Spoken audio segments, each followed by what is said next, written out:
નમસ્કાર વિદ્યાર્થી મિત્રો, આઈસીઈની યુટ્યુબ ચેનલમાં આપનું હાર્દિક સ્વાગત છે। આજે ફરી એકવાર એક એવો વિડીયો, એક એવી માહિતી લઈને આપની સમક્ષ ઉપસ્થિત થયો છું કે હજી આપનું ગ્રેજ્યુએશન જસ્ટ પૂરું થયું હોય અને આગળ જતાં માસ્ટર્સ કરવું કે પછી જોબ કરવી કે ગવર્મેન્ટ જોબ માટે આગળ વધવું કે એની તૈયારી કરવી, આપણે શું કરવું એ નક્કી ન થતું હોય તો ખાસ કરીને આ વિડીયો જે છે જોજો, અથવા તો એવા કોઈ વ્યક્તિ આપના ટચમાં હોય તો એમના સુધી આ વિડીયો ખાસ કરીને પહોંચાડજો।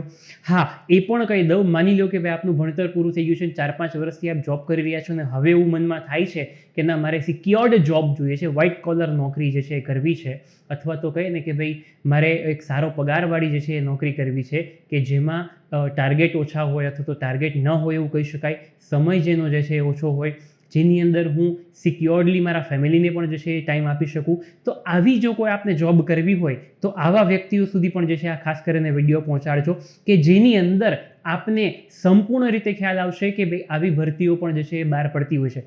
હા મિત્રો, મારી પાછળ જે ટાઇટલ છે એ ટાઇટલ જોઈને આપ જે છે આપને ખ્યાલ આવી ગયો હશે અને એ ટાઇટલ વિશે આપ જે છે એ ટૂંકમાં વાંચશો કે ભાઈ ભાવિ બેંક ઓફિસરોનું જે છે એ ટૂંકમાં હાર્દિક સ્વાગત છે।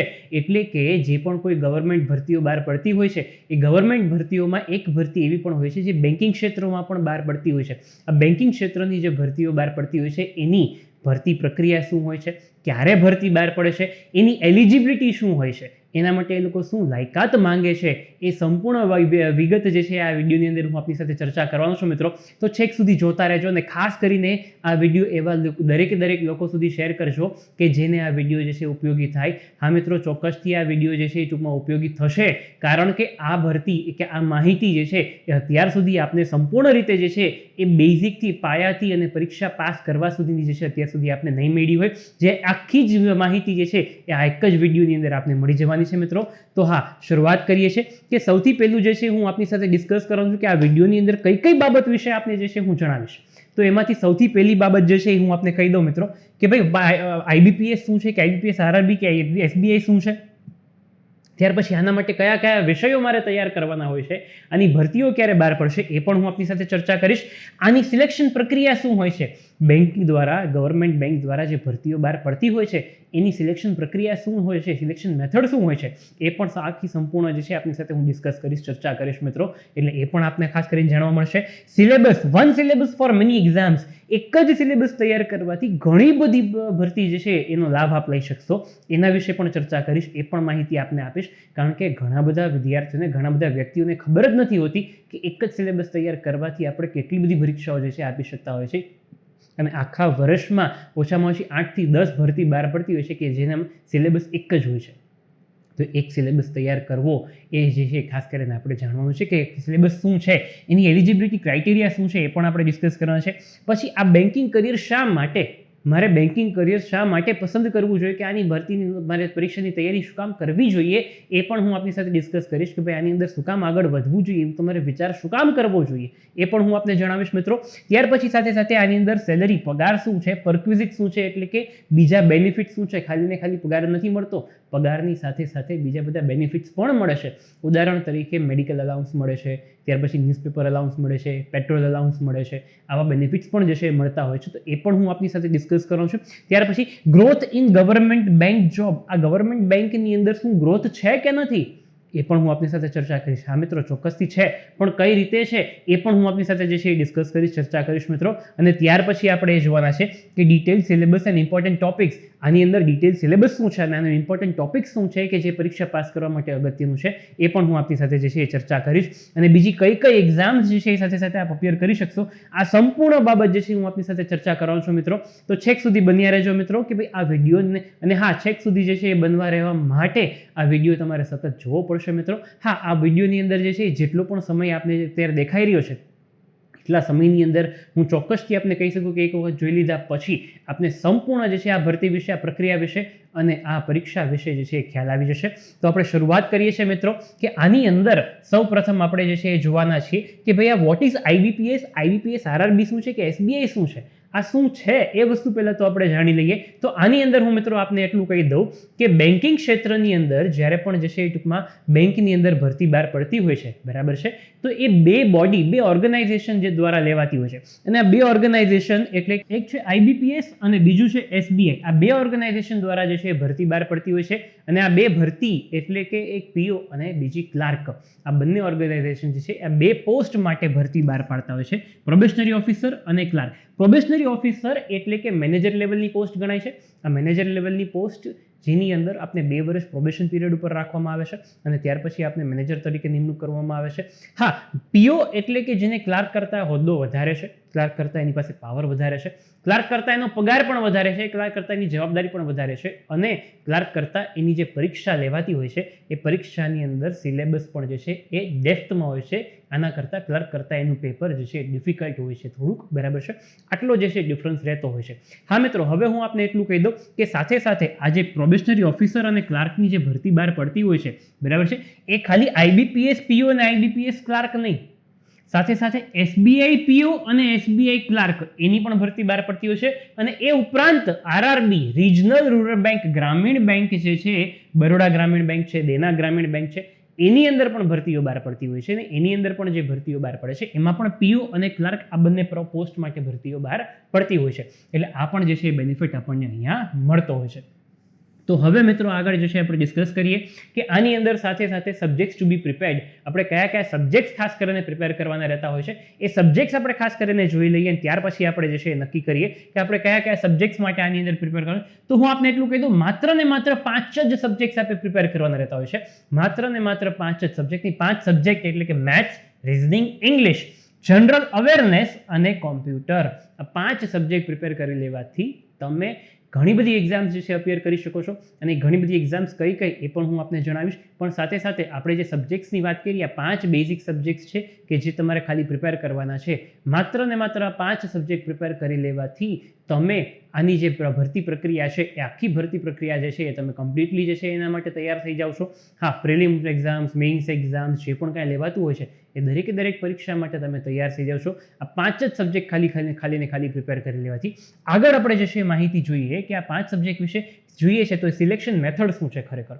આ 5 સબ્જેક્ટ આપણે જે પ્રિપેર કરવાના છે એની અંદર જે સિલેક્શન મેથડ છે, સિલેક્શન મેથડ વિશે આપણે જાણીએ. એ સિલેક્શન મેથડની અંદર આપણે પેલું કહી દઉં કે જો આપ ક્લાર્ક લેવલની પરીક્ષા માટે આગળ વધી રહ્યા છો, જો આપ ક્લાર્ક લેવલની પરીક્ષા માટે આગળ વધી રહ્યા છો તો એની અંદર પ્રિલિમિનરી એક્ઝામ અને મેઇન્સ એક્ઝામ આવી રીતે 2 પરીક્ષા લેવાતી હોય છે.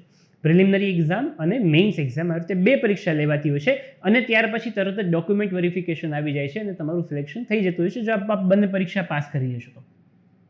પ્રોબેશનરી ઓફિસર PO તરીકે આપ જે છે એ ટૂંકમાં પરીક્ષાનું ફોર્મ ભરો છો તો આપે પહેલા પ્રિલિમ પરીક્ષા આપવાની, ત્યાર પછી મેઇન્સ પરીક્ષા જેની સાથે એ લોકો ડિસ્ક્રિપ્ટિવ પરીક્ષા પણ જે છે કન્ડક્ટ કરે છે અને ત્યાર પછી ગ્રુપ ડિસ્કશન એન્ડ ઇન્ટરવ્યૂ પણ જે છે એ લોકો કન્ડક્ટ કરે છે. એટલે કે 1, 2 અને 3 સ્ટેજમાં તમારે એક્ઝામ ક્લિયર કરવાની અને પછી તમારું ડોક્યુમેન્ટ વેરિફિકેશન એ બધી વસ્તુ થતી હોય છે. ક્લિયર છે મિત્રો? એટલે આ બંને અલગ અલગ પોસ્ટ માટે જે ભરતી પ્રક્રિયા છે એ પ્રક્રિયા જે છે કંઈક આ રીતે છે. બીજું, આ ભરતી પ્રક્રિયાની પ્રિલિમ એક્ઝામ અને મેઇન્સ એક્ઝામની અંદર એ લોકો ઓબ્જેક્ટિવ જ પૂછે છે, બરાબર છે, ઓનલાઈન છે, કોમ્પ્યુટર બેઝડ તમારે એક્ઝામ આપવાની રહેતી હોય છે. એટલે આ બેઝિક વસ્તુ છે, ખાસ કરીને તમને જે છે એ ટૂંકમાં અહીંયા જણાવી દઉં. ત્યાર પછી આપણે જોઈએ કે ભાઈ જે ફેઝ 1 છે પ્રિલિમિનરી એક્ઝામ જે છે એ પ્રિલિમિનરી એક્ઝામની અંદર આપે સૌથી પહેલી વસ્તુ છે કે ભાઈ ઇંગ્લિશ, ક્વોન્ટિટેટિવ એપ્ટિટ્યૂડ અને રીઝનિંગ 3 સબ્જેક્ટ જે છે એ તમારે ખાસ કરીને તૈયાર કરવાના છે. આ 3 સબ્જેક્ટ, એમાં ઇંગ્લિશ જેના માટે 30 પ્રશ્નો આવશે 30 માર્ક્સ માટે અને એના માટે તમારે 20 મિનિટનો જ સમય આપવામાં આવશે. 20 મિનિટનો સમય ઓછો નહીં અને વધારે પણ નહીં મળે. જેવો 20 મિનિટ પૂરા થશે એટલે તરત જ આપને નેક્સ્ટ જે છે એ આપનું સબ્જેક્ટ આવી જશે. એટલે આ 20 મિનિટના જ સમય દરમિયાનમાં તમારે આ 30 પ્રશ્નો છે એ તમારે અટેમ્પ્ટ કરી લેવાના. મેથ્સ માટે તમારે 35 પ્રશ્નો જે 35 માર્ક્સ માટે છે, રીઝનિંગ પણ 35 પ્રશ્નો ને 35 માર્ક્સ માટે છે. એ રીતે કુલ મળીને અમારે 100 પ્રશ્નો અટેમ્પ્ટ કરવાના છે અને 100 માર્ક્સ માટે આ પેપર રહેશે અને એના માટેનો કુલ તમારો સમય જે છે 1 કલાકનો સમય તમને અહીંયા આપવામાં આવે છે. કેટલા કલાકનો સમય આપવામાં આવે છે મિત્રો? 1 કલાકનો સમય જે છે આપને અહીંયા આપવામાં આવે છે. આ 1 કલાકના સમય દરમિયાન આપણે સંપૂર્ણ રીતે જે છે એ ટૂંકમાં આ 100 પ્રશ્નો અટેમ્પ્ટ કરી દેવાના રહેતા હોય છે. એટલે આ એક બાબત આપણે બેઝિક ખાસ કરીને ધ્યાનમાં રાખીશું. ત્યાર પછી બીજી વસ્તુ આપણે એ ધ્યાનમાં રાખવાનું છે મિત્રો કે આની અંદર જે આ પ્રિલિમ પરીક્ષા છે એમાં સબ્જેક્ટ વાઇઝ કટ ઓફ પણ રહેશે અને ઓવરઓલ કટ ઓફ પણ રહેશે. એટલે કે ભાઈ ગણિતનું, રિઝનિંગનું અને ઇંગ્લિશનું આ ત્રણેયનું ઇન્ડિવિજ્યુઅલ કટ ઓફ થશે. ત્યાર પછી તે ઉપરાંત આ ત્રણેયનું જે છે ઓવરઓલ કટ ઓફ પણ જનરેટ થશે. આ બંને રીતે આપણે કટ ઓફ ક્લિયર કરીશું તો આપણે મેઇન્સ એક્ઝામ માટે જે છે એલિજિબલ થશું. મેઇન્સ એક્ઝામ માટે આપણે કયા કયા સબ્જેક્ટ્સ તૈયાર કરવાના છે? તો મેઇન્સ એક્ઝામ માટે જે 3 સબ્જેક્ટ આપણે તૈયાર કર્યા હતા એ 3 સબ્જેક્ટ તો રહેશે જ, એ ઉપરાંત બીજા 2 સબ્જેક્ટ એટલે કે ઇંગ્લિશ તો તમે તૈયાર કરેલું જ હતું, બરાબર છે. ત્યાર પછી જનરલ ઇકોનોમિક બેન્કિંગ અવેરનેસ આ સબ્જેક્ટ મેઇન્સ એક્ઝામ માટે નવો તૈયાર કરવાનો રહેશે. ડેટા એનાલિસિસ એન્ડ ઇન્ટરપ્રિટેશન આ સબ્જેક્ટ ઓલરેડી તમે ગણિતમાં તૈયાર કરેલો જ છે. રિઝનિંગ તમે તૈયાર કરેલું છે અને કોમ્પ્યુટર જે છે આ તમારે એક નવું તૈયાર કરવાનું રહેશે. પણ કોમ્પ્યુટર એ લોકો રિઝનિંગની સાથે જ જે છે અહીંયા પૂછી લે છે. ક્લિયર છે? એકોર્ડિંગલી અહીંયા નંબર ઓફ ક્વેશ્ચન્સ અને માર્ક્સ પણ જે છે આપેલા છે અને ટાઈમ લિમિટ પણ જે છે અહીંયા આપેલી છે. આ મેઇન્સ પરીક્ષા જો તમે પ્રોબેશનરી ઓફિસર પીઓ માટે આપતા હો તો તમારે સાથે સાથે ડિસ્ક્રિપ્ટિવ જે છે એ એક્ઝામ આપવાની રહેશે. ક્લિયર? ક્લાર્ક માટે હો છો તો એના માટે ડિસ્ક્રિપ્ટિવ આપવાની નથી રહેતી. ડિસ્ક્રિપ્ટિવ એક્ઝામની અંદર લેટર રાઇટિંગ અને એસે, નિબંધ લેખન અને પત્ર લેખન જે છે એ 2 પ્રશ્નો તમને એ લોકો પૂછશે. કદાચ 3 પ્રશ્નો પૂછે 3માંથી 2 લખવાના કે એવું પણ એ લોકો કરી શકતા હશે, કાં તો ખાલી ને ખાલી 2 જ પ્રશ્નો આપીને 2 આપણે લખી નાખવાના હોય.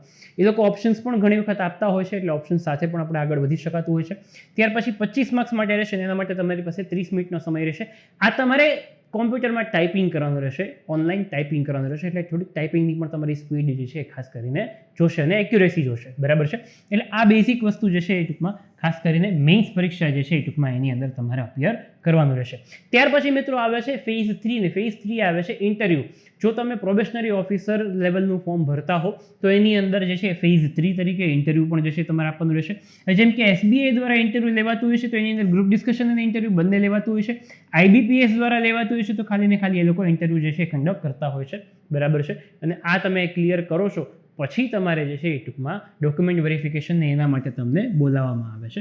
એટલે પીઓ પ્રોબેશનરી ઓફિસરનું ફોર્મ ભરો છો તો તમારે 3 સ્ટેજમાં એક્ઝામ ક્લિયર કરવાની. ક્લાર્ક લેવલનું ફોર્મ ભરો છો તો તમારે માત્ર ને માત્ર 2 જ સ્ટેજની અંદર જે છે એક્ઝામ ક્લિયર કરવાની રહેતી હોય છે. ક્લિયર છે મિત્રો?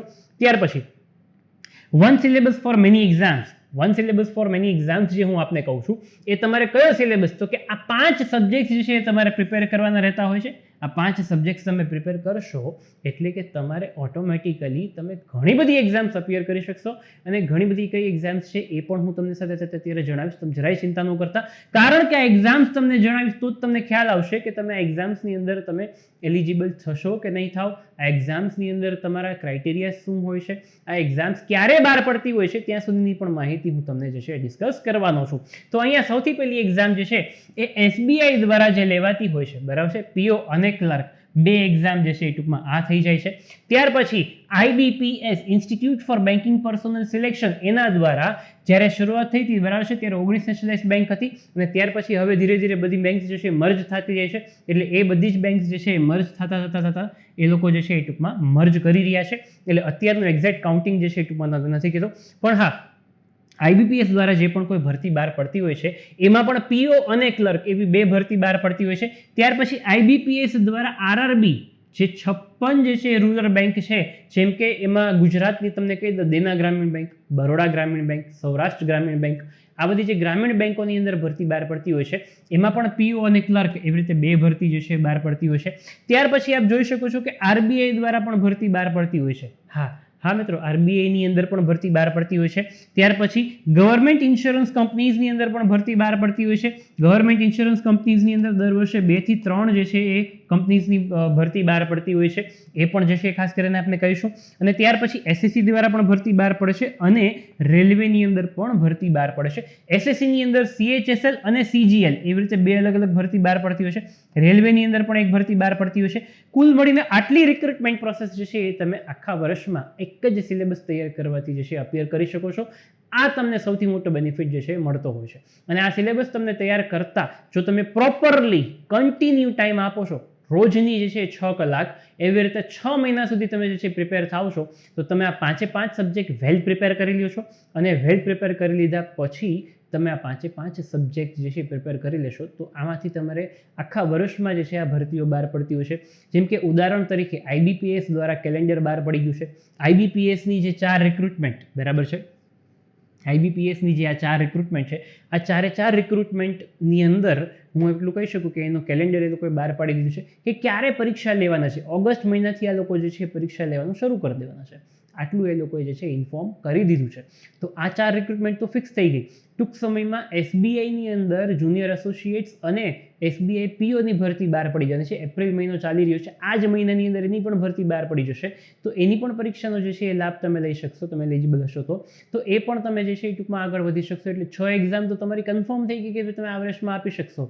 પણ એના માટે તમે તૈયાર છો કે નહીં એ તમારે જોવાનું છે. એટલે એના માટે આપણે ખાસ કરીને 5 સબ્જેક્ટ જે છે એ પ્રિપેર કરવાના છે. 5 સબ્જેક્ટ્સ વિશે પણ જે છે આપણે ડિટેલ માહિતી લેશું. બરાબર છે મિત્રો. આ જે મેં તમને વાત કરી આ ઓછામાં ઓછી 10 ભરતી દર વર્ષે તમે એનો 10 ભરતીનો લાભ લઈ શકો છો. બરાબર છે. ત્યાર પછી મિત્રો વાત કરી કે આની અંદર એલિજિબિલિટી ક્રાઇટેરિયા શું હોય છે. આ એલિજિબિલિટી ક્રાઇટેરિયાની મિત્રો વાત કરું તો એલિજિબિલિટી ક્રાઇટેરિયાની અંદર 2 વસ્તુ મુખ્ય આપણે જોવાની રહેતી હોય છે. એક તમારે એ જોવાનું હોય છે કે એજ લિમિટ અને બીજું એ લોકો ક્વોલિફિકેશન માંગે છે. આ 2 વસ્તુ. હા, આ બધી જ ભરતી એવી છે કે જેની અંદર વિધાઉટ એની એક્સપિરિયન્સ એ લોકો જે છે એ ટૂંકમાં તમારી પાસે કોઈ પણ પ્રકારનો એક્સપિરિયન્સ નથી માંગતા. હવે તમે વિચાર કરો કે કોઈ પણ પ્રકારનો એક્સપિરિયન્સ ન માંગતા હોય અને તમને જે છે નોકરીએ રાખવા તૈયાર હોય અને સાથે સાથે જો ક્લાર્ક લેવલની ભરતીમાં તમારી પસંદગી થાય છે તો મિનિમમ તમારો પગાર 25,000 હોય છે. PO લેવલની ભરતીમાં તમારી પસંદગી થાય છે તો તમારો પગાર 35,000નો હોય છે. તો તમે વિચાર કરી લ્યો કે ભાઈ આ રીતે જે છે એ ટૂંકમાં વિધાઉટ કોઈ એક્સપિરિયન્સ તમે ખાલી ને ખાલી ગ્રેજ્યુએશનના બેસિસ ઉપર પણ જો 25 અને 35,000ના પગારદાર થઈ શકતા હોય તો ખોટું શું છે? તો આ પરીક્ષાની તૈયારી કરવા માટે ખોટું શું છે હું તમને એમ કહું. કારણ કે આપણે આમે મહેનત કરીએ છીએ. આમે પ્રાઇવેટ સેક્ટરની અંદર આપણે ઓછામાં ઓછી 12 કલાક જે છે મહેનત કરતા હોઈએ છીએ અને આપણે જે છે એ ટૂંકમાં આપણા ચપ્પલ ઘસતા હોઈએ છીએ. સોરી, હવે તો આપણે પ્રોફેશનલ થઈ ગયા હોઈએ છીએ, શૂઝ ઘસતા હોઈએ છીએ, બૂટ ઘસતા હોઈએ છીએ. તો એની જગ્યાએ આપણે 6 કલાક જે છે એ દિવસની આમાં ન આપી શકીએ.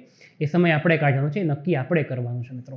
જોઈએ હવે પોસ્ટ માટે વાત કરું તો IBPS RRB ક્લર્ક હોય તો એમાં 18 થી 28 વર્ષ હોય છે અને એની ગ્રેજ્યુએટ તમારું ગ્રેજ્યુએશન ગમે એ ફિલ્ડમાંથી કમ્પ્લીટ થયું હશે ચાલશે, એ લોકોને એનાથી કોઈ પ્રોબ્લેમ નથી. પણ ગ્રેજ્યુએશન ખાલી કમ્પ્લીટ હોવું જોઈએ. બરાબર છે. આ મિનિમમ ક્વોલિફિકેશન છે, મેક્સિમમ ક્વોલિફિકેશન આમાં એ લોકો કોઈ જ વસ્તુ જે છે ના પાડતા નથી. ત્યાર પછી IBPS RRB PO બરાબર છે, ગ્રામીણ બેંકમાં PO તો 18 થી 30 વર્ષની વય મર્યાદા છે અને એમાં પણ એની ગ્રેજ્યુએટ એ લોકો કહે છે.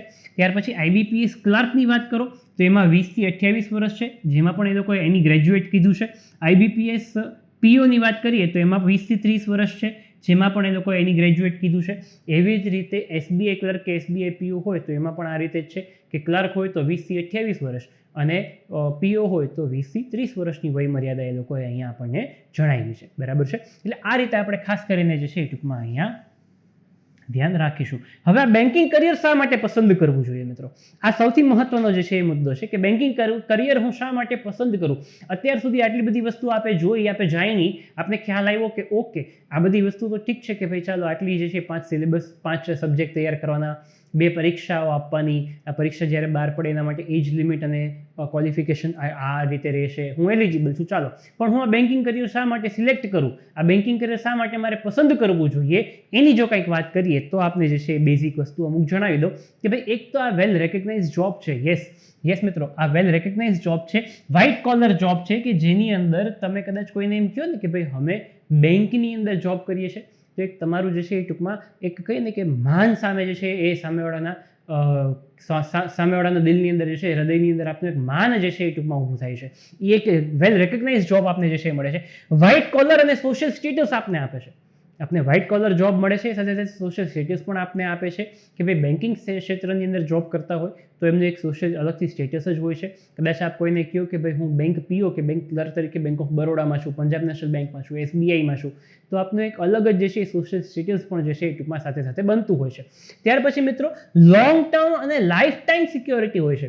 હવે ગવર્મેન્ટ બેંક્સની અંદર તમે જોબ કરો છો, તમને નોકરી મળે છે તો તમારી લાઈફ ટાઈમ સિક્યોરિટી છે. તમને પસંદ કરવા માટેના જે છે ટૂંકમાં 2 જ કાગળિયા જોઈએ, પણ તમને કદાચ કાઢવા હોય ને તો એના માટે કાગળના થપ્પા કરવા પડે. એમને જે છે એ ટૂંકમાં સામાન્ય રીતે કાઢી ન શકે. બીજું કે બેન્કિંગ ક્ષેત્રની અંદર કરપ્શન બહુ ઓછું બનતું હોય છે. હા, મોટા લેવલની વાત નથી કરતો અથવા તો ડિમોનિટાઇઝેશન હતું ત્યારની વાત નથી કરતો, પણ એ સિવાય બેન્કિંગ લેવલની અંદર કરપ્શન તમે જો બહુ ઓછું હોય છે, ક્યાંય જોવા નથી મળતું જનરલી સામાન્ય રીતે. એટલે આ એક વસ્તુ આપણે ખાસ કરીને બેઝિકલી ધ્યાનમાં રાખવાનું છે કે વિધાઉટ કરપ્શન જે છે એ ટૂંકમાં આપણે શાંતિવાળી નોકરી જે છે એ કરવાની છે. અને હા, આનો ટાઈમ પણ જે છે એ ખૂબ સરસ હોય છે, બરાબર છે. હેન્ડસમ પેકેજ હોય છે. પેકેજની જેમ મેં આપને વાત કરી કે ક્લાર્ક લેવલની પોસ્ટ હોય તો ક્લાર્કની અંદર આપને 25,000થી વધારેના પગાર જે છે એ ટૂંકમાં મળે છે, પગારદાર થાવ છો. પીઓ માટે આપ પસંદ થાવ છો તો 35,000થી પગારનો. અને સ્ટાર્ટિંગ સેલરીની હું આપને વાત કરી રહ્યો છું. હું શેની વાત કરી રહ્યો છું? સ્ટાર્ટિંગ સેલરીની આપને વાત કરી રહ્યો છું. આ બેઝિક પેની વાત કરી રહ્યો છું. હજી પરક્વિઝિટ્સ ને બધી વસ્તુ આપને જે છે જણાવીશ તો આપને ખ્યાલ આવશે કે ભાઈ આપને જે છે આની અંદર કેટલા બેનિફિટ્સ પણ મળતા હોય છે. ટાઈમિંગ આપે જે છે એ ટૂંકમાં 8 કલાક 8 hours જે છે ડ્યુટી કરવાની છે. ઓકે, બહુ તો હું આપને એવું કહી શકું કે ભાઈ 10 કલાકની જે છે આપને ડ્યુટી રહેતી હોય છે. 8 થી 10 કલાકની નોકરી જે છે આપે ખાલી ને ખાલી કરવાની રહેતી હોય છે. ક્લાર્ક તરીકે છો તો ખાલી ને ખાલી 8 જ કલાક આપે નોકરી કરવાની છે. પીઓ તરીકે છો, પ્રોબેશનરી ઓફિસર તરીકે છો તો આપે માત્ર ને માત્ર 10 કલાક જે છે નોકરી કરવાની રહેતી હોય છે. આ રીતે આપે જે છે એ ટૂંકમાં આની અંદર આગળ વધવાનું છે. અને હા, નોકરીના કલાકનો સમય તો પછીની વાત છે. આપણે શનિ રવિનો પણ જે છે રજાનો લાભ લઈ શકીએ છીએ, બીજી જાહેર રજાઓનો પણ લાભ લઈ શકીએ છીએ. તો આ એક બેનિફિટ. અને જેમ મેં આપને કીધું કે લાઈફ ટાઈમ સિક્યોરિટી છે તો લાઈફ ટાઈમ સિક્યોરિટી જે છે એ સૌથી મહત્વની છે આપણા માટે. ત્યાર પછી ગ્રોથ. હા, ચોક્કસથી આની અંદર પણ જે છે એ ગ્રોથ હોય છે. આ ગ્રોથ જે છે એ ટૂંકમાં આપને આની અંદર મળે જ છે. જેમ આપણે પ્રાઇવેટ સેક્ટરની અંદર ગ્રોથ જે છે એ ટૂંકમાં પામીએ છીએ એવી જ રીતે ગવર્મેન્ટ સેક્ટરની અંદર પણ આપણને ગ્રોથ જોવા મળે છે. અને કઈ રીતે હોય છે, શું સેલરી હોય છે, એ પણ બધી વસ્તુ હું આપની સાથે આની અંદર ડિસ્કસ કરીશ કે ભાઈ આની અંદર ગ્રોથ જે છે એ કેવો અને કઈ રીતે હોય છે, બરાબર છે. ઓકે, તો હવે પહેલાં તો આપણે જે છે એ ટૂંકમાં સેલરી જ જણાવી દઉં કે ભાઈ આની અંદર સેલરી જે છે એ શું રહેશે, પરક્વિઝિટ્સ આપને શું મળશે. એટલે આપને બેઝિકલી આઈડિયા આવે કે ભાઈ આની અંદર સેલરી જે છે એ ટૂંકમાં શું હોય છે. તો કે ક્લાર્ક તરીકેની જે છે ક્લાર્ક તરીકેની સેલરી ગવર્મેન્ટ બેંકની અંદર શું હોય છે તો કે બેઝિક સેલરી આપની 19,900 હોય છે, બરાબર છે. ત્યાર પછી ડિયરનેસ અલાઉન્સ આપને 5,209 રૂપિયા. આ પોઈન્ટમાં કેલ્ક્યુલેશન એટલે છે કારણ કે પર્સન્ટેજ હોય છે, બરાબર છે. પર્સન્ટેજનું કેલ્ક્યુલેશન કરીને મૂકેલું છે એટલે પોઈન્ટમાં અહીંયા છે. હાઉસ રેન્ટ અલાઉન્સ પણ આપને મળે છે. ત્યાર પછી ટ્રાન્સપોર્ટ અલાઉન્સ મળે છે. આ બધી જ બેઝિક સેલરી જે આપને મળે જોઈએ છે એ જ હું આપને વાત કરું છું. ગ્રેડ પે જે છે એ ટૂંકમાં સ્પેશિયલ અલાઉન્સ તરીકે આપને મળે છે. ડિયરનેસ અલાઉન્સ પણ જે છે એ ગ્રેડ પે ઉપર આપને મળતો હોય છે. અને આપને ડિયરનેસ ઓન ટ્રાન્સપોર્ટ અલાઉન્સ પણ મળતો હોય છે. એમ કરીને 32,024 રૂપિયા જે છે એ આપના થતા હોય છે. હવે 25,000 પ્લસ તો હું કહેતો તો 30,000 પ્લસ તો એમને થઈ જાય છે. અને એમાંય જો પગાર પંચ જે છે એમાં વધશે તો એમાં પણ જે છે હજી વધારો જે છે ક્લાર્ક લેવલની સેલેરીમાં જે છે એ થશે. એટલે ખાસ કરીને જે છે એ ટૂંકમાં આ ક્લાર્ક લેવલની જે ભરતી છે આની અંદર જેમ આપણે જોયું કે ભાઈ વય મર્યાદા તો કે 18 થી 28 અથવા 20 થી 28 વર્ષ. બીજી વસ્તુ સાથે ક્વોલિફિકેશન જોયું. ક્વોલિફિકેશન શું છે? ખાલી ને ખાલી એની ગ્રેજ્યુએટ છે. તમારી પાસે કોઈ પ્રકારની માસ્ટર ડિગ્રી માંગેલી નથી, કોઈ પ્રકારનો તમારી પાસે એક્સપિરિયન્સ માંગેલો નથી, તો પછી એમાં વાંધો શું છે? બસ ખાલી વસ્તુ એ છે કે ભાઈ આપણે 5 સબ્જેક્ટ તૈયાર કરવાના છે અને 5 સબ્જેક્ટ તૈયાર કરવાથી આપણે 32,000ના પગારદાર જે છે એ થઈ શકશું. એ વિચાર આપણે કરવાનો છે, એ નક્કી આપણે કરવાનું છે કે ભાઈ આપણે આ વસ્તુ કરવી છે કે નહીં. જો કરશો તો એ ફાયદો તમારો છે, એમાંથી મને તો કોઈ જ ફાયદો એ આપવાનો નથી કોઈ વ્યક્તિએ. એટલે આ જે છે હું આપના બેનિફિટ માટે, આપના ફાયદા માટે કહી રહ્યો છું. ખાસ કરીને હજી છેક સુધી જોતા રહેજો કે હજી બીજી આપને બેઝિક માહિતી એવી આપીશ કે આપને એવું થશે કે ભાઈ આ વસ્તુ જે છે એ ટૂંકમાં, કારણ કે જ્યાં સુધી પૂરતી માહિતી નહીં હોય ને ત્યાં સુધી નિર્ણય અથવા તો નક્કી કઈ રીતે કરશો કે ભાઈ આ વસ્તુ કરવી કે ન કરવી, યોગ્ય છે કે નહીં, બરાબર છે મિત્રો. એટલે ખાસ કરીને નક્કી કરજો. ત્યાર પછી પીઓનો જે છે એ સેલરી વિશે આપણે કહી દઉં તો પ્રોબેશનરી ઓફિસરની જે સેલરી હોય છે એ સેલરીની અંદર સ્ટાર્ટિંગ બેઝિક સેલરી જે છે 36,000 છે. હું તો 35,000 પ્લસ આપને પગાર કહેતો હતો. 55,000 પ્લસ આપનો જે છે એ ટૂંકમાં પગાર અહીંયા થાય છે. આ 55,000 પ્લસ જે છે 35,000 પ્લસ તો બેઝિક સેલરી જે છે એ ટૂંકમાં આપને કહેતો હતો તો બેઝિક સેલરી 36,000ની છે. અને બીજી બધી જ વસ્તુ મળતા તમને 55,000ના જે છે પગારદાર આપ થાવ છો. હવે તમે વિચાર કરી લ્યો કે વિધાઉટ એની એક્સપિરિયન્સ આપને જો 55,000 સેલરી કોઈ આપવા તૈયાર હોય તો આપણે વાંધો શું હોય? વિધાઉટ એની એક્સપિરિયન્સ, આ કોઈ પણ પ્રકારનો એક્સપિરિયન્સ નથી માંગી રહ્યા આપની પાસે. બસ ખાલી આપણે કરવાનું એ છે કે ભાઈ 28 કે 30 વર્ષની વય મર્યાદા પૂરી થઈ જાય ને એની પહેલાં આની પરીક્ષા પાસ કરી લેવાની છે. એની પહેલાં આ પરીક્ષા પાસ કરી લેવાની છે તો આપણે ક્યાંક ને ક્યાંક જે છે એ ટૂંકમાં પગારદાર થઈ શકશું. નહીંતર હા, પ્રાઇવેટની અંદર તો છે જ ઘણી બધી ઓપોર્ચ્યુનિટીઝ, એમાં તો કોઈ ના જ નથી. એમાં તો કદાચ તમારે માસ્ટર્સ કરવું હશે ને તમે કદાચ 50 વર્ષની ઉંમરે જઈને એવું કહેશો કે મારે માસ્ટર કરવું છે તો 50 વર્ષની ઉંમરે તમને માસ્ટર કરવા માટે એ લોકો આપશે. એ લોકોનો કોઈ વાંધો નથી, કોઈ પ્રશ્ન જ નથી. ખ્યાલ આવે છે મિત્રો? એટલે આપણે આપણે જે એજ લિમિટ દરમિયાનમાં એક સિક્યોર થઈ જવાની વાત થતી હોય છે, કારણ કે સૌથી મોટી મા બાપની ચિંતા એક જ હોય છે, અને એ સૌથી મોટી ચિંતા હોય છે કે લાઈફમાં જે છે છોકરો સેટલ થઈ જાય, લાઈફમાં છોકરો સેટલ થઈ જાય, અને આ સેટલ થવાની જે છે તક, એ ઓપોર્ચ્યુનિટી હું આપની સામે મૂકી રહ્યો છું, અને એના વિશે આપની સાથે જે છે ડિસ્કસ કરી રહ્યો છું, એના વિશે આપને જે છે માહિતી આપી રહ્યો છું મિત્રો. તો ખાસ કરીને ધ્યાને લેજો, બરાબર છે. એટલે આ જે છે એ ટૂંકમાં સેલેરીની વાત થઈ, બરાબર છે. ત્યાર પછી આપણે જોઈએ કે પરક્વિઝિટ્સ કયા કયા મળતા હોય છે. પરક્વિઝિટ્સની અંદર મિત્રો વાત કરીએ તો આપને એન્ટરટેનમેન્ટ અલાઉન્સ મળતું હોય છે, બરાબર છે. ત્યાર પછી સુટકેસ અલાઉન્સ મળતું હોય છે, એટલે કે ભાઈ આપ જે બેગ લઈ રહ્યા છો, જે બેગ આપ લઈ જાઓ છો રેગ્યુલર બેંકની અંદર, એ બેગ માટે પણ દર વર્ષે એ લોકો આપને એક વખત આપે છે, એક વખત આપને જે છે ટૂંકમાં ખર્ચ આપે છે કે ભાઈ આ બેગ પસંદ કરો, એ બેગનો ખર્ચ જે છે અમે આપને આપશું. ઓબ્વિયસલી એ રકમ નક્કી જ હશે. હા, એવું ન વિચારતા કે તમે કદાચ 5,000ની બેગ કે 10,000ની બેગ વિચારો. ઓલી આપણે સુટકેસ બેગ કે ભાઈ આપણે બારગામ લઈને જતા હોય એ બેગની વાત નથી થતી. એટલે આપણે જે બેંકની અંદર બેગ લઈ જતા હોય છે, જે સુટકેસ લઈ જાવ છે, એ સુટકેસ એ લોકો આપે છે. મોબાઈલ અલાઉન્સ, જો તમે માર્કેટિંગમાં જે છે વર્ક કરતા હો છો, એ વર્ક આપને જો અલોકેટ થયું હોય છે તો એના માટે આપણે મોબાઈલ અલાઉન્સ પણ મળતું હોય છે. ત્યાર પછી ગ્રુપ લાઈફ ઇન્સ્યોરન્સ પણ જે છે એ ટૂંકમાં આપને મળતું હોય છે. આપ અથવા આપના પરિવારમાં કોઈ વ્યક્તિ જે છે એ હોસ્પિટલાઇઝ થાય છે તો એ સંપૂર્ણ ખર્ચ જે છે એ ટૂંકમાં આ લોકો ઉપાડતા હોય છે. આપનો 100%, આપના ફેમિલી મેમ્બરનો 75% જે છે એ એક્સપેન્સ એ લોકો ઉપાડતા હોય છે. બેંકવાળા ગમે તે બીમારી હોય, ગમે તે હોસ્પિટલનો ખર્ચો હોય, એ આ લોકો જે છે એ ટૂંકમાં લેતા હોય છે. એટલે આ એક સૌથી મોટો બેનિફિટ આપને અહીંયા મળતો હોય છે, બરાબર છે. ત્યાર પછી loan at staff concession rate. આપને જે જ્યારે પણ લોન લેવાની જરૂરિયાત પડતી હોય છે, બરાબર છે, હોમ લોન છે કે વ્હીકલ લોન છે કે XYZ લોન છે, એ લોન લેવા માટે પણ જ્યારે આપને જરૂરિયાત પડે છે ત્યારે કન્સેશન રેટમાં આપને જે છે એ ટૂંકમાં ગામ કરતાં સસ્તા રેટમાં આપને લોન મળે છે, બરાબર છે. ત્યાર પછી લોકર પણ જે છે એ ટૂંકમાં આપને લોકરની ફેસિલિટી પણ કન્સેશન રેટમાં મળતી હોય છે. ટ્રાવેલિંગ અલાઉન્સ, આપ કદાચ આખા વર્ષમાં એક વખત ક્યાંક બહારગામ ફરવા જાઓ છો ફેમિલીને લઈને, તો એ ફરવા માટેનો પણ ખર્ચ જે છે એ ટૂંકમાં આ લોકો આપને પ્રોવાઈડ કરતા હોય છે. આખા વર્ષમાં એક વખત, દર વર્ષે એક વખત આ લોકો પ્રોવાઈડ કરતા હોય છે. ત્યાર પછી મેડિકલ એડ જે છે એ પણ જે છે એ આપને મળતું હોય છે. મેડિકલની વાત કરી, ઇન્સ્યોરન્સની વાત કરી, બરાબર છે. ત્યાર પછી ન્યૂઝપેપર અલાઉન્સ પણ મળતું હોય છે, અને એવા બીજા ઘણા અલાઉન્સીસ છે કે જે આપને મળી શકે છે. ન્યૂઝપેપર અલાઉન્સ એટલે કે ભાઈ તમે દર મહિને છાપું મંગાવો પોતાના ઘરે દરરોજ, એનો ખર્ચ પણ આ લોકો આપને પ્રોવાઈડ કરતા હોય છે. પેટ્રોલ અલાઉન્સ પણ જે છે આ લોકો આપને પ્રોવાઈડ કરતા હોય છે. એટલે આ બધા અલાઉન્સીસ જે છે એ આપને દર મહિને પ્રોવાઈડ થતા હોય છે. અમુક વાર્ષિક હોય છે, અમુક મંથલી હોય છે. તો આ બધી જ વસ્તુ આપને જે છે એ પ્રોવાઈડ થાય છે. સાથે સાથે હવે એ પણ જોઈએ કે આની અંદર ગ્રોથ શું છે. આ ગ્રોથની આપણે વાત કરી દો મિત્રો, કે ગ્રોથ જે છે એ આપણે ગવર્મેન્ટ બેંક્સની અંદર શું રહેશે, એ ગ્રોથ પણ આપણે ખાસ કરીને જોઈએ. કારણ કે ઘણા બધા વ્યક્તિનો પ્રશ્ન એ થાય કે ચાલો આ જોબ લઈ તો લઈએ, પણ શું આની અંદર ગ્રોથ છે કે નહીં, એ ગ્રોથ છે કે નહીં એ પણ હું આપને જણાવી દઉં, કે જેથી કરીને આપને ખ્યાલ આવે કે ભાઈ આની અંદર મને ગ્રોથ મળે છે કે નથી મળતો. તો એમાં આપને જે છે એ જોઈ લ્યો કે સૌથી પહેલાં જો આપ ક્લર્કની પોસ્ટ તરીકે જે છે એ લાગો છો તો 3 વર્ષ પછી પ્રમોશન મળે, અને એના પછી આપ પીઓ તરીકે આપ લાગો છો, બરાબર છે. અને ત્યાર પછી બીજા 3 વર્ષ પછી આપ મેનેજર તરીકે લાગી જશો, પછી સિનિયર મેનેજર, પછી ચીફ મેનેજર, પછી આસિસ્ટન્ટ જનરલ મેનેજર, પછી ડેપ્યુટી જનરલ મેનેજર, અને ત્યાર પછી જનરલ મેનેજરની પોસ્ટ તરીકે, પછી એક્ઝિક્યુટિવ ડાયરેક્ટર, અને ત્યાર પછી ચેરપર્સન એન્ડ મેનેજિંગ ડાયરેક્ટર તરીકે આપ જે છે એ ટૂંકમાં દર 3 વર્ષે પ્રમોશન આવે. હવે આપ જે છે આ પ્રમોશન માટે ઓબ્વિયસલી ઇન્ટરનલ એક્ઝામ્સ આપવાની હોય છે. એક્ઝામ્સ આપો છો, પાસ થઈ જાવ છો તો તમારું પ્રમોશન જે છે થઈ જતું હોય છે, અને પ્રમોશન જે છે આપ લ્યો છો તો આપ ઓબ્વિયસલી આગળની પોસ્ટ માટે જે છે ટૂંકમાં આપ વધો છો. એ પણ જે છે ટૂંકમાં પોસિબલ છે. એટલે માની લ્યો કે ભાઈ શરૂઆત તમે ક્લાર્કથી કરો છો કે પ્રોબેશનરી ઓફિસરથી કરો છો, તો આપ ત્યાં ને ત્યાં અટકીને નથી બેઠી રહેતા. આપની ઓબ્વિયસલી જેમ જેમ પોસ્ટ વધે છે એમ પગાર પણ વધે છે, એમ આપના પરક્વિઝિટ્સ પણ વધે છે. ઘણી બધી વસ્તુના બેનિફિટ્સ પણ જે છે એ સાથે સાથે એડ ઓન્સ થતા હોય છે.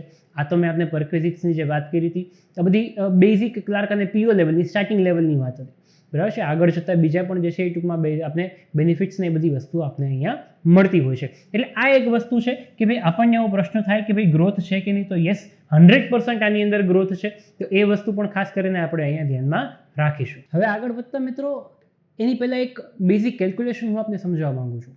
કારણ કે જે વસ્તુ આપ ગ્રેજ્યુએશન પછી વિચારતા હો, બરાબર છે, સામાન્ય રીતે ગ્રેજ્યુએશન પૂરું કર્યા પછી આપણા મગજમાં વિચાર આવે અને પ્રવાહ જાતો હોય એટલે સતત આપણને જે છે એ ટૂંકમાં એ જ વસ્તુ દેખાય કે ભાઈ આપણે પણ માસ્ટર્સ કરી લઈએ, આપણે પણ જે છે એ ટૂંકમાં ગ્રેજ્યુએશન કરતાં જે છે હજી એક આગળની જે છે ક્વોલિફિકેશન મેળવી લઈએ, પ્રાપ્ત કરી લઈએ, ખોટું જરાય નથી મિત્રો.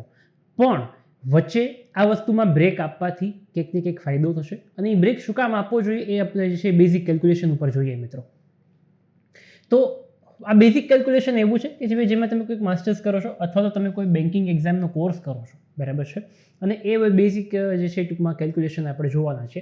તો પહેલાં તો એ કે ભાઈ તમે કોઈ MBA કરો છો, MCA કરો છો કે માસ્ટર્સ કરો છો, તો એની અંદર તમારે 2 વર્ષનો સમય આપવો પડશે. જ્યારે અહીંયા તમારે 4 અથવા તો મેક્ઝિમમ 6 મહિનાની જે છે એ ટૂંકમાં મહેનત કરવાની રહેશે. ઘણા બધા વિદ્યાર્થીઓ CS પણ કરતા હોય છે. તો એ વિદ્યાર્થીઓ પણ જે છે એ વચ્ચે જો 2 મહિનાનો વચ્ચે બ્રેક લઈ અને આ પર્ટિક્યુલર વસ્તુમાં આગળ વધે, અથવા તો CS કમ્પ્લીટ થઈ ગયા પછી પણ બેન્કિંગની અંદર SO એટલે કે સ્પેશિયાલિસ્ટ ઓફિસર તરીકેની જોબ બહાર પડતી હોય છે. હા, IBPS દ્વારા પણ બહાર પડે છે, SBI દ્વારા પણ બહાર પડે છે, કે જેની અંદર એ લોકો CA, CS, LLB, IT, engineers એવા પણ જે છે એ ક્વોલિફાઈડ જે છે એ ટૂંકમાં એમ્પ્લોઈઝને એ લોકો રાખવા માંગતા હોય છે. એવા ક્વોલિફિકેશન્સવાળા ધરાવતા વિદ્યાર્થીઓને પણ એ લોકો જે છે ટૂંકમાં રિક્રુટ કરતા હોય છે. તો એ પણ જે છે એના માટે પણ આપણે આગળ વધી શકાતું હોય છે. તો આ 4 થી 6 મહિનાની જે છે એ ટૂંકમાં તમારી જે પણ કાંઈ પ્રિપેરેશન છે બેન્કિંગ માટેની, એ પ્રિપેરેશન તમારી સતત જે છે ટૂંકમાં તમારે કરવી પડતી રહેતી હોય છે. સામે તમે માસ્ટર્સ કરો છો, તમારે એક્સપર્ટ નોલેજની રિક્વાયરમેન્ટ રહેતી હોય છે, બરાબર છે. તમારી પાસે એક્સપર્ટ જે છે તમારી ફિલ્ડનું નોલેજ તમારી પાસે હોવું જોઈએ. અને એ કંઈ ખોટું નથી, પણ એક્સપર્ટ નોલેજ તમારે 2 વર્ષ દરમિયાન જે છે એ ટૂંકમાં લેવું પડતું હોય છે. ત્યાર પછી સામે અહીંયા કોઈ પ્રકારનું તમારી પાસે સ્પેશિયલાઇઝેશન નથી માંગવામાં આવતું. તમે બેંકની તૈયારી કરો છો તો અહીંયા તમારી પાસે એક બાજુ એક્સપર્ટ નોલેજ માંગે છે, 2 વર્ષનો સમય તમારી પાસે માંગેલી છે, બરાબર છે. કારણ કે પૈસા કરતાં પણ જે છે સૌથી મહત્વનું આપણી પાસે ઇન્વેસ્ટમેન્ટ કંઈ કરતા હોય તો આપણો સમય છે, જે આપણને ખબર છે પાછો મળવાનો નથી. તો એ સમયનું જે ઇન્વેસ્ટમેન્ટ છે એ આપણા માટે ખૂબ જ અગત્યનું, ખૂબ જ મહત્વનું છે. ત્યાર પછી મિત્રો, ત્યારે આ વસ્તુની અંદર ઓછામાં ઓછા 2 થી 4 લાખ રૂપિયાનું જે છે એ ટૂંકમાં આપણું કોસ્ટિંગ થઈ જતું હોય છે. ખર્ચ એટલો જે છે થઈ જતો હોય છે. કદાચ સામાન્ય રીતે કોઈ પણ જે છે જગ્યાએથી આપણે બેઝિક કેલ્ક્યુલેશન પણ જોઈએ તો મિનિમમ આપણે પાસે 2 લાખ રૂપિયાનો ખર્ચો તો છે જરૂર પડતી જ હોય છે. અને અહીંયા કદાચ જે છે એ ટૂંકમાં આપણે 20,000 જેટલું પણ મેક્ઝિમમ જે છે એ ટૂંકમાં તમારે ખર્ચ કરવો પડતો રહેતો હોય છે આ કોર્સ કે આ સિલેબસ કે આ પર્ટિક્યુલર વસ્તુની તૈયારી માટે, બરાબર છે. સામે અહીંયા તમને જોબ મળી ગયા પછી આ 2 વર્ષ તમે ઇન્વેસ્ટ કર્યા, તમે 2 થી 4 લાખ રૂપિયાનું ઇન્વેસ્ટમેન્ટ કર્યું, અને ત્યાર પછી તમને જે જોબ મળે છે એ જોબ મળ્યા પછી પણ એક તો એનો પગાર અને સામે રિસ્ક ઓફ ફાયર, બરાબર છે. કારણ કે તમને હાયર તો કરી દે પણ સામે રિસ્ક ઓફ ફાયર પણ જે છે એ સતત રહેતું હોય છે. કારણ કે તમને એક તો ટાર્ગેટ બેઝ જોબ મળતી હોય છે, બરાબર છે. આ ટાર્ગેટ પૂરા ન થાય એટલે મહિનાના એન્ડમાં સતત આપણને જે છે ચિંતા રહેતી હોય છે. જોબ ઉપર હોઈએ ત્યારે તો ચિંતા હોય જ, ઘરે આવ્યા પછી પણ આપણે ચિંતા હોય કે ભાઈ આપણે આ પર્ટિક્યુલર ટાર્ગેટ કમ્પ્લીટ નહીં કરીએ તો શું કરશું, તો શું થશે, તો આપણને રાખશે, કન્ટિન્યુ થશે, નહીં થાય, આવી ઘણી બધી જે છે એ ટૂંકમાં ચિંતા આપણી પાસે જે છે સતત રહેતી હોય છે, બરાબર. જ્યારે અહીંયા તમારી પાસે લાઈફ ટાઈમ સેફટી છે, તમારી પાસે કોઈ ટાર્ગેટ નથી, એ તમને જે છે રિસ્ક ઓફ ફાયર નથી તમને, એટલે આ એક બેનિફિટ તમને ખાસ કરીને રહેતો હોય છે. અહીંયા તમારે અનલિમિટેડ આવર્સ વર્ક કરવાનું રહેતું હોય છે, જ્યારે અહીંયા 10 થી 5ની નોકરી હોય છે. બેંકની અંદર તમારે 10 વાગે જવાનું, બહુ ચાલો 15 મિનિટ વહેલા જવાનું, અને 5 વાગે કે 5:30 વાગે તમે મેક્ઝિમમ ફ્રી થઈ જાઓ. ચાલો હું એમ કહું તમે 6 વાગે ફ્રી થાવ છો બસ, પણ 6 વાગ્યાથી લઈને રાતના 12 વાગ્યા સુધી બીજો 6 કલાકનો સમય એવો છે કે જેમાં તમારે જે કરવું હોય તમારા લાઈફ માટે કરી શકો છો. તમારે કોઈ સ્પોર્ટ્સમાં ઇન્ટરેસ્ટ છે, તમે સ્પોર્ટ્સમાં સમય આપી શકો છો. તમારે કોઈ પર્ટિક્યુલર ફિલ્ડમાં આગળ વધવું છે, તમારે કોઈ બિઝનેસ કરવો છે, તમારે ક્યાંય હજી તમારી પોતાની જે છે એ ટૂંકમાં કહે ને કે ભાઈ પોતાની અંદર જે પણ કોઈ ડેવલપમેન્ટ્સ, જે પણ કોઈ આપણી અંદર કલા છે એ બધી કલાને તમારે જે છે એ ટૂંકમાં આગળ વધારવી છે, તમે તમારા ફેમિલીને સમય આપવો છે, આ બધી જ વસ્તુ તમે કરી શકો છો. તમારી જે છે જે પણ કોઈ ઇન્ટરેસ્ટનો પાર્ટ છે એ ઇન્ટરેસ્ટનો પાર્ટ પણ તમારે આ જોબ પછી પણ તમે જે છે એ ટૂંકમાં પોસિબલ છે. જ્યારે તમે અનલિમિટેડ આવર્સ પ્રાઇવેટ સેક્ટરની અંદર આપો છો તો તમે તમારા માટે સમય નથી આપી શકતા. 5 વર્ષ પછી તમારો ગ્રોથ શું, કંઈ જ નહીં. એટલે એ એક વસ્તુ છે કે ભાઈ ભલે તમે જોબની અંદર આગળ વધ્યા પણ સાથે સાથે તમારું સોશિયલ સ્ટેટસ છે કે પછી કહીએ ને કે એ બધી વસ્તુની અંદર ઘણા બધા વ્યક્તિઓ પાછળ રહી જાય છે. હા, જે કરે છે એ કરી લે છે, બરાબર છે, એ પોતા માટે સમય જે છે એ કાઢી લે છે. એ બધી વસ્તુ જે છે બધા જ માટે પોસિબલ નથી હોતી પ્રાઇવેટ સેક્ટરની અંદર જોબ કરીને કરવું, અથવા તો પોતાનો બિઝનેસ કરીને આ બધી વસ્તુ કરવી, બરાબર છે. એટલે ખાસ કરીને આપણે હજી ગ્રેજ્યુએશન જો માની લો હજી પૂરું કરતા હોઈએ તો આ પર્ટિક્યુલર જે છે એ બાબતે વિચારી બેન્કિંગ સેક્ટર માટે એટલીસ્ટ હું તમને એમ કહું કે 6 મહિનાનો સમય આપો. 6 મહિના તમે પ્રિપેર થાઓ, તમે 2-4 એક્ઝામ્સ આપો, ઓટોમેટિકલી તમે જ જે છે પોતાની જાતને બિલીવ કરવા માંડશો કે ના તમે એક્ઝામ ક્રેક કરીને આ વસ્તુમાં આગળ વધી શકો છો. અને એક પરીક્ષા પાસ કરી લીધા પછી બીજી એક્ઝામ્સ માટે અમારે કહેવું જ નહીં પડે કે કોઈએ કહેવું જ નહીં પડે. તમે પોતે જ જે છે એ ટૂંકમાં એક પછી એક એક્ઝામ્સ પાસ કરતા જશો અને તમને જ ખબર પડશે કે તમે કયા લેવલે પહોંચી જશો. અને હા મિત્રો, 30 વર્ષની ઉંમર સુધીમાં જો તમે સિક્યોર ન થઈ ગયા, કે તમે કહી ને કે ભાઈ જોબમાં સેટલ નથી થઈ ગયા, કે લાઈફમાં સેટલ નથી થઈ ગયા ને, તો પછી આ બીજા 30 વર્ષ કાઢવા છે ને એ બહુ ડિફિકલ્ટ થઈ જશે. ત્યારે તમારે તમારું જોબ, તમારું કરિયર, તમારી ફેમિલી, તમારી જે પણ કાંઈ આવતી પ્રોબ્લેમ્સ છે, આ બધી જ વસ્તુને સાચવીને એ બધી જ વસ્તુ જે છે ઘણી ડિફિકલ્ટ બની જતી હોય છે. હું એમ કહું છું કે 10માંથી 8 વ્યક્તિઓ માટે ડિફિકલ્ટ છે, 2 વ્યક્તિઓ જે છે એ પોતે ઇઝી કરી શકતા હોય છે.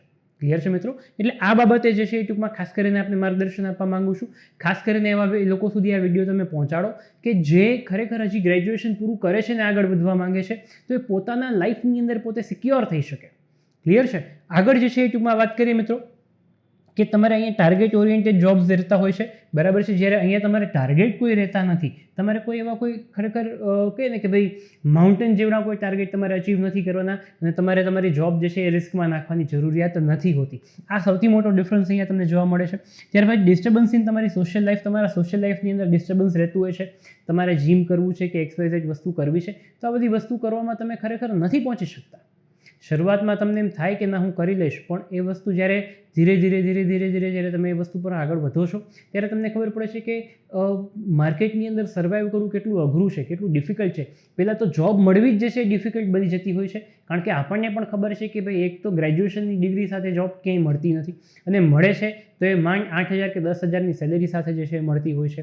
તમે માસ્ટર્સ કરીને પછી આગળ વધો છો ત્યારે ખબર પડે છે કે ઓહો, આ માસ્ટર્સ તો ઘણા બધા વ્યક્તિઓ છે માસ્ટર્સ કરેલા મોસ્ટ ઓફ, અને ઘણા તો ડબલ માસ્ટર્સવાળા પણ હોય છે, ડબલ સ્પેશિયલાઇઝેશનવાળા પણ હોય છે, માર્કેટિંગ વિથ ફાઇનાન્સ કરેલું હોય MBAની અંદર, એવી જે છે એ ટૂંકમાં ક્વોલિફિકેશન ધરાવતા વ્યક્તિઓ પણ હોય છે.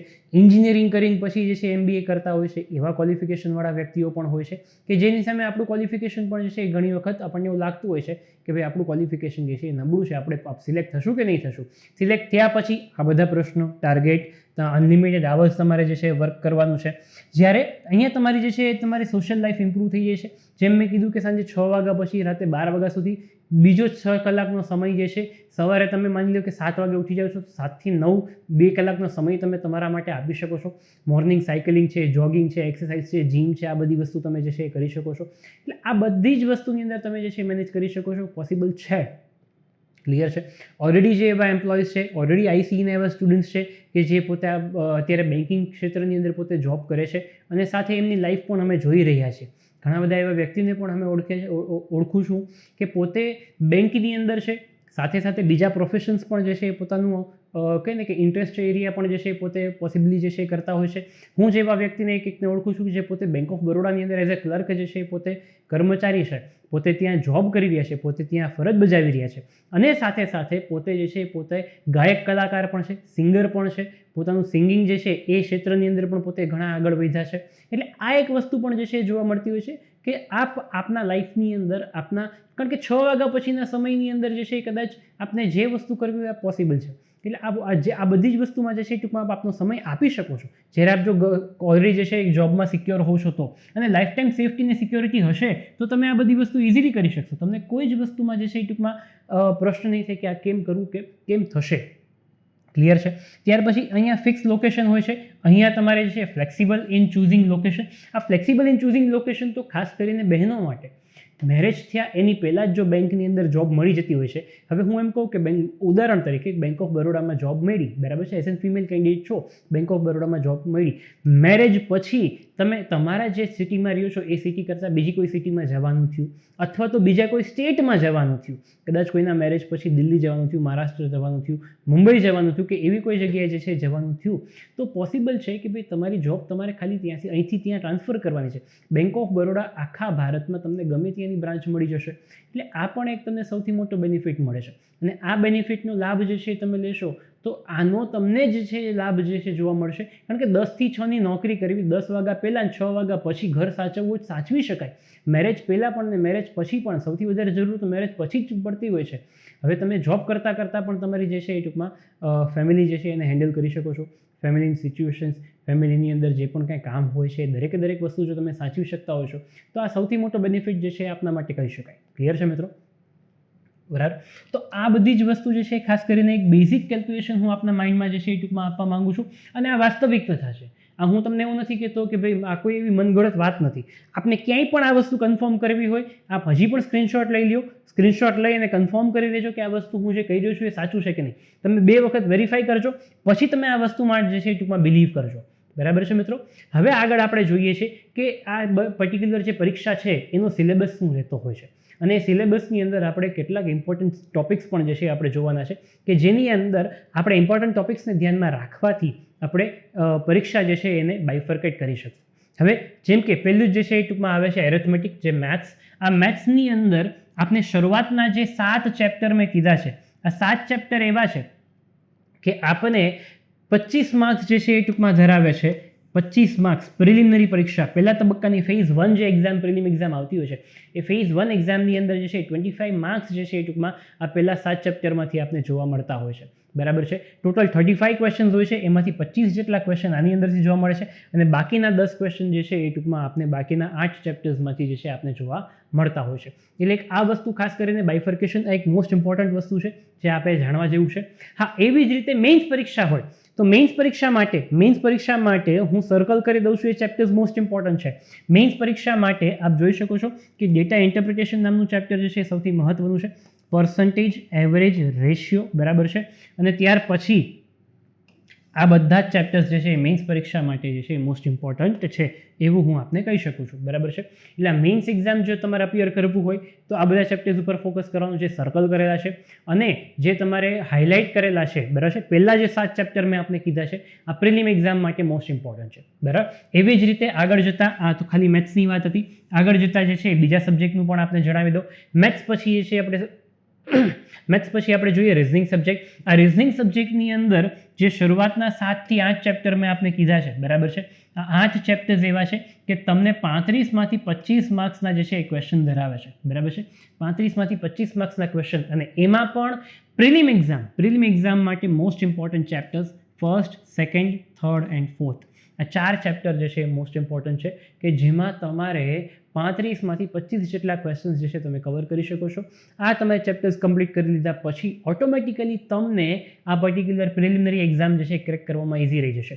મેઇન્સ પરીક્ષામાં બાકીના ચેપ્ટર્સ જે છે એ મોસ્ટ ઇમ્પોર્ટન્ટ છે મેઇન્સ પરીક્ષામાં, અને ઇવન અહીંયા પણ સર્કલ કરી આપું છું, પઝલ એન્ડ સેટિંગ અરેન્જમેન્ટ અને ઇનપુટ આઉટપુટ. આટલા ચેપ્ટર્સ જે છે એ મેઇન્સ એક્ઝામ માટે મોસ્ટ ઇમ્પોર્ટન્ટ છે કે જે તમારે ખરેખર મેઇન્સ એક્ઝામ માટે તૈયાર કરવાના રહેતા હોય છે.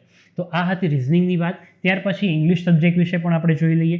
ઇંગ્લિશ સબ્જેક્ટની અંદર પણ જેમ મેં આગળના 4 ચેપ્ટર્સ છે, આ 4 ચેપ્ટર્સ એવી રીતે જ અરેન્જ કર્યા છે કે તમારે 30 માંથી 20 જેટલા ક્વેશ્ચન્સ જે છે એ પ્રિલિમ એક્ઝામની અંદર જે છે આગળના 4 ચેપ્ટરમાંથી કવર થઈ જતા હોય છે.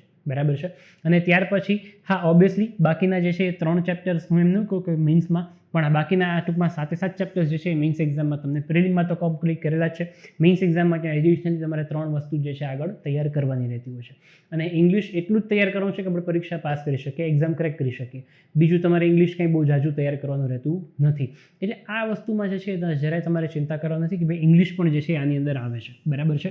ઇંગ્લિશ એક એવો સબ્જેક્ટ છે કે જો આપણે એનાલિસિસ કરીએ તો આપણે આ એક્ઝામની અંદર આરામથી જે છે એ ટૂંકમાં અપિયર કરી શકીએ છીએ, પાસ કરી શકીએ છીએ. ક્લિયર છે મિત્રો? ઇંગ્લિશ આપણા માટે કોઈ ઓબ્સ્ટેકલ આની અંદર બનતું નથી. ત્યાર પછી આવે છે જનરલ અવેરનેસ. આ જનરલ અવેરનેસ જે ટોપિક છે જે મેઇન્સ એક્ઝામની અંદર જ પૂછાય છે એ 3 ભાગમાં વહેંચાયેલો છે. એક તો ફાઇનાન્શિયલ અવેરનેસ, કરંટ અફેર અને સ્ટેટિક જીકે. બરાબર છે? સ્ટેટિક જીકે એ કરંટ અફેરના આધારે જ તૈયાર કરો. સ્ટેટિક જીકે એ તમે કરંટ અફેરના આધારે જ તૈયાર કરો. સ્ટેટિક જીકે કરંટ અફેરના આધારે તૈયાર કરવાની વાત કરું છું એટલે કે ભાઈ જે ઇન્ટરનેશનલ અફેર્સ હોય છે તો એ વસ્તુ જાણવાની કે કઈ કન્ટ્રી સૌથી મહત્વ જે અત્યારે ચર્ચામાં છે અને એના આધારે એની કરન્સી, એના પીએમ, એના પ્રાઇમ મિનિસ્ટર છે કે એ બધી વસ્તુને એનું કેપિટલ છે કે એ કન્ટ્રીની અંદર કોઈ હાઈએસ્ટ માઉન્ટેન છે કે રિવર છે, આ બધી લોંગેસ્ટ રિવર, આ બધી વસ્તુને તમે જે છે એ ટૂંકમાં તૈયાર કરશો તો ઓટોમેટિકલી તમારા સ્ટેટિક અવેરનેસના પ્રશ્નો જે છે એ આરામથી તમે અપિયર કરી શકશો, તમને જરાય જે છે એ વાંધો નહીં આવે. એટલે આ એક વસ્તુ ખાસ કરીને આપણે ધ્યાનમાં રાખવાની છે. બેન્કિંગ અવેરનેસ જે જનરલ અવેરનેસ છે, બરાબર છે, ફાઇનાન્શિયલ બેન્કિંગ કે જનરલ અવેરનેસ તરીકે ઓળખવામાં આવતું હોય છે, એ વસ્તુ ખાસ કરીને એની અંદર આપણે આટલી વસ્તુ તૈયાર કરવાની રહેતી હોય છે, બરાબર છે. ત્યાર પછી આપણે જોઈએ મિત્રો કે હવે અપકમિંગ જે રિક્રુટમેન્ટ્સ છે, આવનારી જે ભરતીઓ છે એ કઈ કઈ છે, બરાબર છે, એના ક્યારથી ફોર્મ ભરવાના શરૂ થશે એ દરેક વિગત આપણે જાણીશું. તો સૌથી પહેલી જે છે એ ભરતીની વાત કરો મિત્રો તો IBPS RRB, બરાબર છે, જેની અંદર ઓફિસ અસિસ્ટન્ટ એટલે કે ક્લાર્ક, ઓફિસર સ્કેલ 1 એટલે કે PO, કે જેની ટેન્ટેટિવ પ્રિલિમ એક્ઝામ ડેટ એ લોકો ઓગસ્ટ મંથની અંદર જે છે એ પરીક્ષા કન્ડક્ટ કરવાના છે. પ્રિલિમિનરી પરીક્ષા, પહેલા તબક્કાની પરીક્ષા એપ્રિલ મહિનો ચાલી રહ્યો છે, એપ્રિલ, મે, જૂન, જુલાઈ, આ 4 મહિના જે છે એ તમે પ્રિપેરેશન કરશો તો ઓગસ્ટ મહિનાથી જે છે ટૂંકમાં તમારી એક્ઝામ્સ જે છે કન્ડક્ટ થઈ જશે. ઓગસ્ટ મહિનાની અંદર તમારી આ જે એક્ઝામ કન્ડક્ટ થવાની છે એના ફોર્મ ભરાવાનું ચાલુ એપ્રોક્સિમેટલી જે છે એ એક્સપેક્ટેડ ફોર્મ ફિલિંગ મંથ મે મહિનાની અંદર આના ફોર્મ ભરાવાના ચાલુ થઈ જશે. એક્સપેક્ટેડ છે, બરાબર છે, અંદાજિત મેની જગ્યાએ કદાચ જૂન પણ કરે, બરાબર છે, પણ ઓગસ્ટ મહિનામાં એ લોકો પરીક્ષા કન્ડક્ટ કરી નાખવાના છે, એના માટે એ લોકો તૈયાર છે. ત્યાર પછી મેઇન્સ પરીક્ષા જે છે એ લોકો કન્ડક્ટ કરવાના છે 25/9 અને 3/10. 25/9 એટલે 25 સપ્ટેમ્બરે એટલે કે ઓગસ્ટ મહિનામાં પ્રિલિમ અને સપ્ટેમ્બર મહિનામાં જે છે એ લોકો મેઇન્સ એક્ઝામ કન્ડક્ટ કરી લેશે. આ પહેલી પરીક્ષાની વાત થઈ. ત્યાર પછી બીજી પરીક્ષા જે મેં તમને કેલેન્ડરની વાત કરેલી હતી કે IBPS દ્વારા કેલેન્ડર બહાર પડી ગયું છે, આ કેલેન્ડર આ જ છે મિત્રો કે ભાઈ IBPS ક્લર્કની પરીક્ષા એ લોકો 28, 29 ઓગસ્ટ, 4 અને 5 સપ્ટેમ્બરના દિવસે જે છે કન્ડક્ટ કરવાના છે. આ 4 ટેન્ટેટિવ ડેટ્સ એ લોકોએ નક્કી કરેલી છે અને જેના ફોર્મ એ લોકો જે છે એ મે અથવા જૂન મહિનાની અંદર જે છે એ ટૂંકમાં ફિલઅપ કરાવશે, બરાબર છે.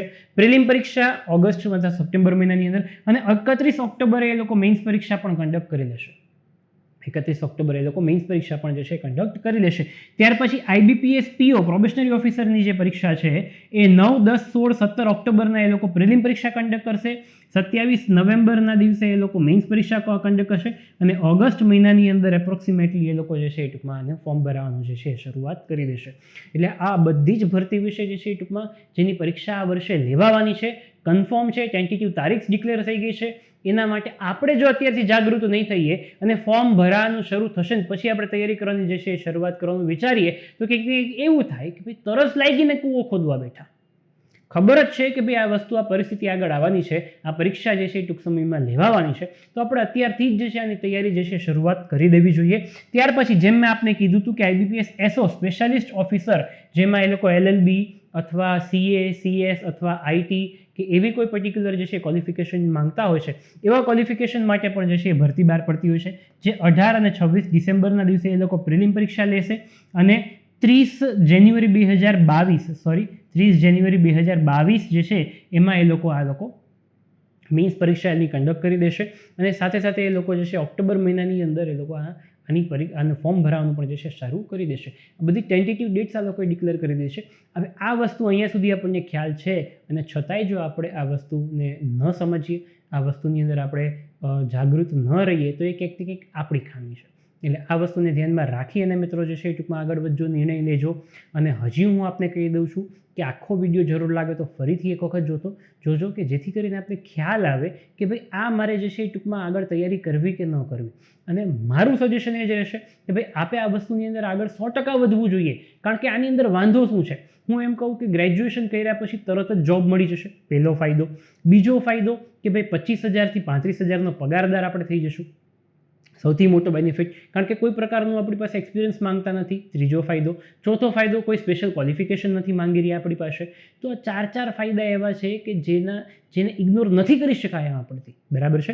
અને આ ઇગ્નોર નથી કરી શકાય એવા ફાયદાઓ જે છે, એવા બેનિફિટ્સને ધ્યાનમાં રાખીને આપણે ખાલી 4 થી 6 મહિના 5 વિષય તૈયાર કરવાના છે. 5માંથી કોમ્પ્યુટર તો ગણતરી કરતો જ નથી, 4 જ વિષય જે છે ખરેખર તૈયાર કરવાના રહીએ. આ 4 વિષય તમે તૈયાર કરી લ્યો, તમે એટલા તૈયાર થઈ જાઓ તો ઓટોમેટિકલી તમે આ ભરતીની અંદર આગળ વધી શકો છો, તમે પરીક્ષા પાસ કરી શકો છો. અને આખા વર્ષમાં મેં આપને ગણાવી 8 થી 10 જેટલી પરીક્ષાઓ આવે છે. હવે 8 થી 10 જેટલી પરીક્ષાઓ આવે છે અને આટલી બધી ભરતીઓ બહાર પડે છે, તો એનો લાભ તમે શું કામ નથી લેતા? હું એમ કહું કે એનો લાભ તમે શું કામ નથી લેતા? ખ્યાલ આવ્યો? એટલે આ એક વસ્તુ ખાસ કરીને આપણે ધ્યાનમાં રાખવાની જરૂર છે મિત્રો, કે ભાઈ આપણી પાસે તક આવે છે, અને છતાંય આપણે તકનો લાભ ન લઈએ, બરાબર છે, તો એ કંઈક ને કંઈક આપણી ખામી કહેવાય કે આપણી મૂર્ખામી કહેવાય. એમાં હું એમ નથી કહેતો કે ભાઈ ભગવાન જે છે એ ટૂંકમાં આપણને સાથ નથી દેતું, કે ભાઈ આપણને તક નથી આપી રહ્યું, બરાબર છે. અને એવો જ તકનો લાભ લીધેલા અમુક વ્યક્તિઓ જે છે એ આપની સામે હું રજૂ કરું છું મિત્રો. આટલા બધા વ્યક્તિઓ એવા છે કે જેમણે આ બધી જ તક જે છે આવી તકોનો લાભ લીધો છે અને અત્યારે પોતે જે છે એ બેંક ઓફિસર તરીકે જે છે એ નિમણૂક છે અને ઓલરેડી જે છે બેંકની અંદર જોબ કરી રહ્યા છે. આવી કોઈક ગવર્મેન્ટ એક્ઝામ્સ જે છે એમણે પાસ આઉટ કરેલી છે અને પાસ આઉટ કરી અને પોતે જે છે એ ટૂંકમાં અત્યારે આ એક્ઝામ્સ જે છે એના માટે આગળ વધી અને પોતે જે છે જોબ કરી રહ્યા છે. આવા બીજા હજી ઘણા કેન્ડિડેટ્સ છે પણ અત્યારે જે છે ટૂંકમાં આપને બતાવી નથી શકતો. પણ હા, આપ પણ જે છે ટૂંકમાં આની જગ્યાએ આપ હોઈ શકો છો, બરાબર છે મિત્રો. હું એમ નથી કહેતો કે આપનો ફોટો પણ હું બતાવું, પણ હા, ખાસ કરીને આપ તૈયારી કરો. આપ આપના માતા પિતાનું જે છે એ ટૂંકમાં મસ્તક ગર્વથી ઊંચું કરો. પ્રાઇવેટ નોકરી કરતાં ગવર્મેન્ટ જોબ માટે આગળ વધો, જેની તક આપણને ઓલરેડી મળી રહી છે. તો પછી આપણે શું કામ એનો લાભ નથી લેવો? અને આ બધી જ પરીક્ષા, અને એક સૌથી મોટું સિક્રેટ આપને કહી દઉં, આ પરીક્ષાઓ એવી છે કે જે રદ નથી થતી. આ પરીક્ષાઓ એવી છે જેમાં પેપર ફૂટતા નથી. આ પરીક્ષા એવી છે કે જેમાં પ્રશ્ન પણ ખોટો પડતો નથી. અને આ પરીક્ષા એવી છે કે ડિક્લેર થયા પછી 6 મહિનામાં તમને જે છે એ નોકરી મળી જતી હોય છે. તો હવે આવી જ ભરતીઓનો લાભ શું કામ ન લેવો? ખ્યાલ આવે છે મિત્રો? બહુ ઝાઝો સમય ન લેતા. આશા રાખું છું મિત્રો કે ભાઈ આપને જે છે એ ટૂંકમાં આ બધી જ વસ્તુ ખ્યાલ આવી ગઈ હશે. અને થેન્ક યુ વેરી મચ. છતાંય કોઈ ક્વેરી, કોઈ આપને જે છે ડાઉટ હોય તો આપ નીચે કમેન્ટ સેક્શનમાં જે છે એ ટૂંકમાં કમેન્ટ કરી અને જાણ કરી શકો છો, પૂછી શકો છો પ્રશ્ન. થેન્ક યુ વેરી મચ મિત્રો. ધન્યવાદ. જય હિન્દ, જય ભારત. સ્પર્ધાત્મક પરીક્ષાને લગતા દરેક વિષયોના વિડીયોઝ, ડેઇલી કરંટ અફેર્સ તથા નવી ભરતીની માહિતી મેળવવા માટે જોતા રહો અમારી YouTube ચેનલ ICE રાજકોટ અને અમારી ચેનલને સબસ્ક્રાઇબ કરો તથા બેલ આઇકોન પ્રેસ કરો, જેથી દરેક નવા વિડીયોની નોટિફિકેશન મેળવી શકો.